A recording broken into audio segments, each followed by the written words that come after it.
Yahobu, Bapak Ibu Pendeta, Sinenge, Majelis dan warga Gereja Amin, ini adalah channel YouTube Sinode Gereja Amin. Karena itu, bagi yang mencintai Gereja Amin, tontonlah, subscribe, like, dan bagikan. Gereja Amin yang tangguh, mandiri, dan peduli. Tuhan Yesus memberkati.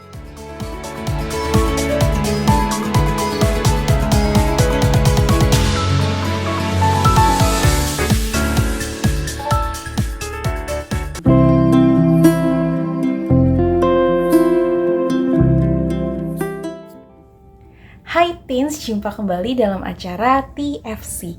Dan kali ini kita akan menyimak tulisan dari Ibu Natalia Indriana Sabandar dalam buku Renungan Teens for Christ dengan judul Doa Itu Membebaskan.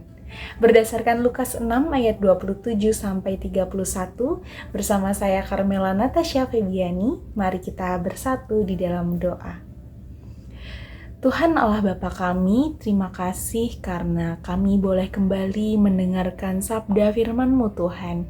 Engkau Tuhan yang senantiasa menilik hati kami, menyertai setiap kami, agar kami dapat boleh sungguh-sungguh mendengarkan, tetapi juga merenungkan dan menghidupi firman-Mu dalam kehidupan setiap hari kami. Ini kami Tuhan, Engkau yang senantiasa beserta kami. Amin. Yang akan menjadi pusat perenungan kita adalah dari Lukas 6 ayat 28. Saya akan bacakan untuk kita semua. Berkatilah mereka yang mengutuk kamu, berdoalah bagi mereka yang berbuat jahat terhadap kamu. Sekali lagi saya bacakan, berkatilah mereka yang mengutuk kamu dan berdoalah bagi mereka yang berbuat jahat terhadap kamu. Teens, ada sebuah kata bijak berbunyi, jika kita membenci seseorang, itu sama halnya ketika kita meminum racun, tapi kita berharap orang lain yang meninggal. Apa maksudnya? Maksudnya adalah bahwa orang yang dikuasai kebencian tidak dapat menikmati hidup. Sebab ia akan menghabiskan waktu untuk memikirkan orang yang dibencinya, padahal belum tentu orang yang dibencinya memikirkannya. Rugi kan? Nah, Yesus dalam teks Alkitab hari ini meminta murid-muridnya untuk berdoa bagi orang yang berbuat jahat terhadap mereka. Sungguh permintaan yang sulit. Bagaimana mungkin saat hati kita dipenuhi dengan kebencian, amarah, tapi kita diminta memohon berkat untuk siapa? Untuk orang yang kita benci.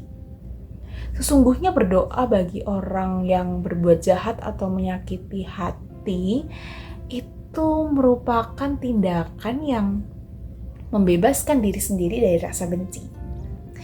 Jadi dengan mendoakan orang yang menyakiti kita, itu justru kita sekaligus berdoa untuk ketenangan jiwa kita sendiri. Seseorang yang tidak membiarkan rasa benci menguasai hidupnya tetapi mau berdoa bagi orang yang menyakitinya akan merasakan kehidupan yang tenang dan bahagia.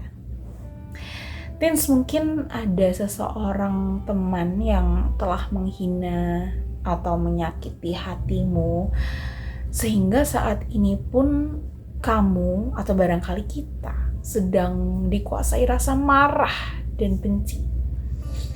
Lalu kita menghabiskan waktu untuk memikirkan terus-menerus orang yang sudah menyakiti kita. Kita terus membayangkan, mikir apa pembalasan yang akan kita lakukan. Dan pasti kita merasa gelisah dan tidak tenang. Tidur nggak nyenyak, makan gak enak, terbayang-bayang terus, benci banget sepanjang waktu kayak gitu.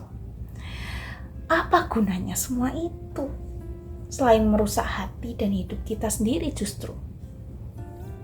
Coba sekarang kita tenangkan diri, lalu berdoa.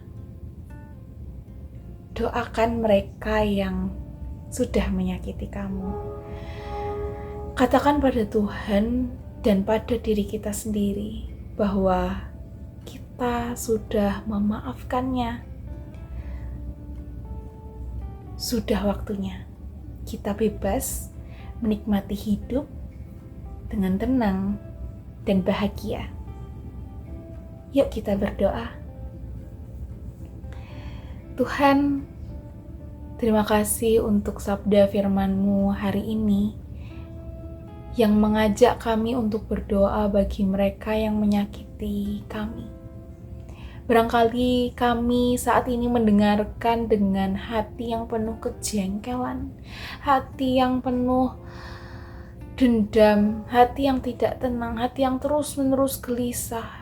Tuhan, Engkau yang ada beserta dengan kami, Engkau yang menuntun setiap kami, agar kami dapat sungguh-sungguh mau untuk mendoakan mereka yang menyakiti kami dan terus memiliki kasih yang tulus kepada setiap kami, kepada sesama kami. Terima kasih Tuhan, kiranya Engkau selalu dan pasti beserta dengan setiap kami di tempat ini.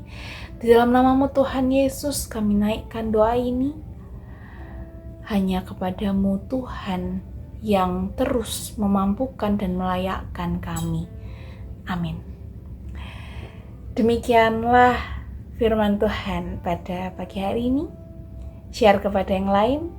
Jangan lupa like, comment, subscribe, dan bagikan kepada yang lain. Tuhan memberkati.